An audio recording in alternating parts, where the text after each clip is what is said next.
हिंदू नववर्षाच्या स्वागताचा सण गुढीपाडवा निमित्त नेरळ शहरात पारंपरिक आणि उत्साहपूर्ण वातावरणात साजरा करण्यात आला.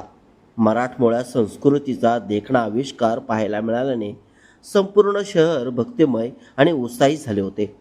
यावेळी नेरळ शहरातून भव्य स्वागत यात्रा काढण्यात आली.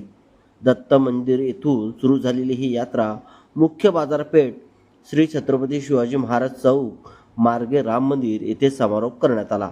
या यात्रेत श्रीरामाची भव्य पालखी, सजवलेले घोडे, भारत मातेचे आकर्षक दर्शन यामुळे वातावरण भारावून गेले होते.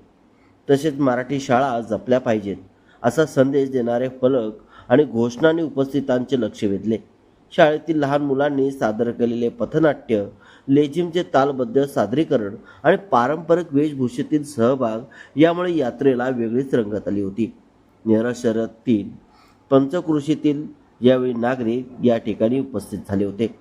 महिलांनी नऊवारी साडी, नथनी परिधान करून तसेच काही महिलांनी मोटरसायकलवर स्वार होत उत्सवात सहभाग नोंदवत महिला सशक्तीकरणाचा अनोखा संदेश दिला.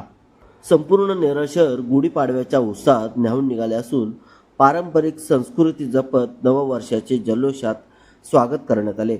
या स्वागत यात्रेमुळे नेरळमध्ये एकात्मता, संस्कृती आणि परंपरेचा सुंदर संगम पाहायला मिळाला.